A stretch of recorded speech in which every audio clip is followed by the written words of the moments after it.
So, yesterday in chapter 23, we sort of explored the beginning of what was going on 100 years ago at Camp Green Lake. Today, we're coming back to modern days. Chapter 24. Stanley was half asleep as he got in line for breakfast, but the sight of Mr. Sir awakened him. The left side of Mr. Sir's face was swollen to the size of half a cantaloupe.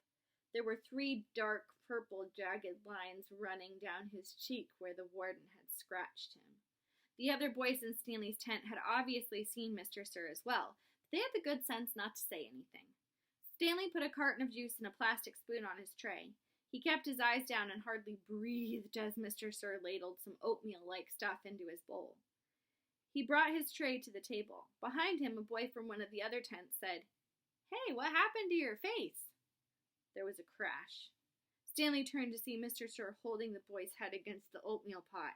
"Is something wrong with my face?" The boy tried to speak but couldn't. Mr. Sir had him by the throat. "Does anyone see anything wrong with my face?" asked Mr. Sir as he continued to choke the boy. Nobody said anything. Mr. Sir let the boy go. His head banged against the table as he fell to the ground. Mr. Sir stood over him and asked, "How does my face look to you now?"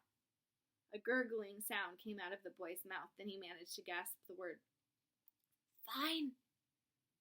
I'm kind of handsome, don't you think?" "Yes, Mr. Sir." Out on the lake, the other boys asked Stanley what he knew about Mr. Sir's face, but he just shrugged and dug his hole.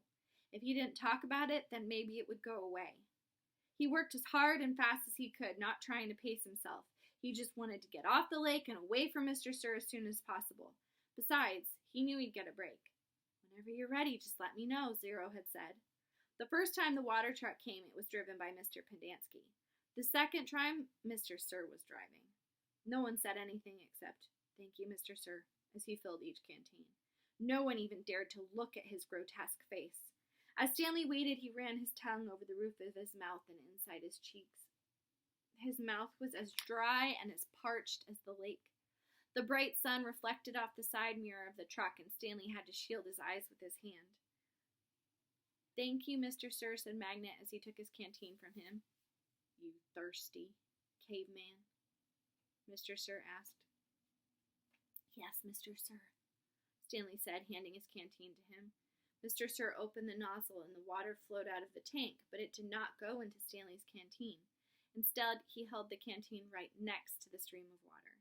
Stanley watched the water splatter on the dirt, where it was quickly absorbed by the thirsty ground. Mr. Sir let the water run for about 30 seconds, then stopped. "You want some more?" he asked. Stanley didn't say anything. Mr. Sir turned the water back on, and again Stanley watched it pour onto the dirt. "There. That should be plenty." He handed Stanley the empty canteen. Stanley stared at the dark spot on the ground, which quickly shrank before his eyes. "Thank you, Mr. Sir," he said. Poor Stanley. We'll see. Maybe we'll find out more tomorrow.